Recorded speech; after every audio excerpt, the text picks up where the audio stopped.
You were told a simple lie. Pay your bills. Be responsible. Your credit score will reward you. But millions of people do exactly that and still feel trapped.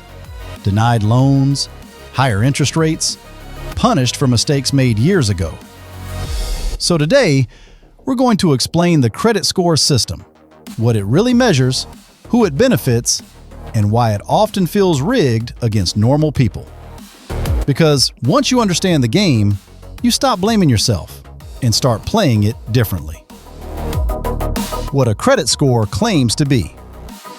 Officially, your credit score is supposed to answer one question. How likely are you to repay borrowed money on time? Simple, logical, fair. Your score is calculated using 5 main factors: payment history, credit utilization, length of credit history, credit mix, new credit inquiries. On paper, this looks reasonable. In reality, the system isn't designed to measure responsibility. It's designed to measure profitability. And that's where things get uncomfortable. Who actually built the system? Credit scoring wasn't created by governments. It wasn't designed to help consumers. It was built by private companies for lenders. Banks don't want safe borrowers.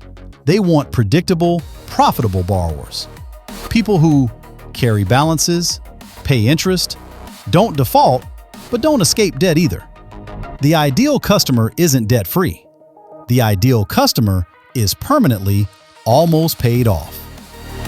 That's the first crack in the illusion. The first rigged rule. You're penalized for not using debt. Here's the paradox no one tells you. If you don't use credit, your score goes down. Pay off all your cards? Score drops. Close old accounts? Score drops. Live fully in cash? You become credit invisible. So responsibility isn't rewarded. Participation is. The system doesn't ask, are you financially healthy? It asks, are you actively borrowing? That's not a bug. That's the business model. The second rigged rule. Utilization punishes normal life. Credit utilization, how much of your limit you use, has a massive impact on your score. Use more than 30%? Score drops. Here's the problem. Emergencies aren't spread evenly. Medical bills, job gaps, family crises. The moment you need credit the most, your score punishes you for using it. So the system rewards people who already have money and punishes those who temporarily don't. That's not risk assessment. That's wealth filtering. The third rigged rule. Time matters more than truth. Late payment? It can haunt your score for 7 years. Even if you fixed it immediately, you've paid perfectly ever since, it happened during a crisis. The system doesn't care about context. It cares about memory. And memory favors institutions, not humans. Banks reset daily. Your mistakes are archived. Forever, in scoring terms. The psychological trap. Here's where it gets darker. Credit scores turn financial survival into a moral judgment. Low score? You feel irresponsible. High score? You feel validated. But the score doesn't measure savings, net worth, income stability, financial literacy. It measures compliance with a borrowing system.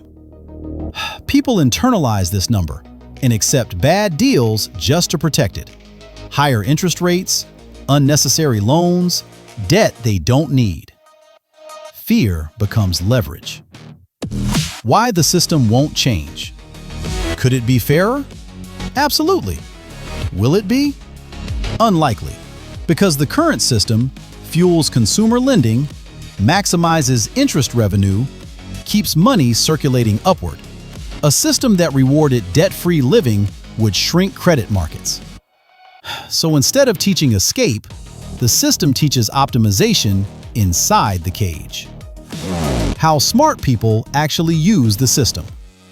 Here's the shift. High-score individuals don't worship credit. They game it. They use credit strategically, not emotionally. Keep utilization low, not zero. Never confuse score with wealth. Treat debt like a tool, not a lifestyle. They understand one thing. The score is not a grade of character.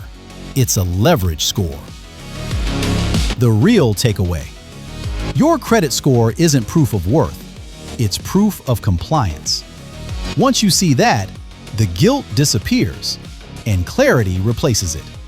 Learn the rules, use them when needed. But never confuse the system's approval with actual financial freedom. Because freedom isn't a number, it's optionality.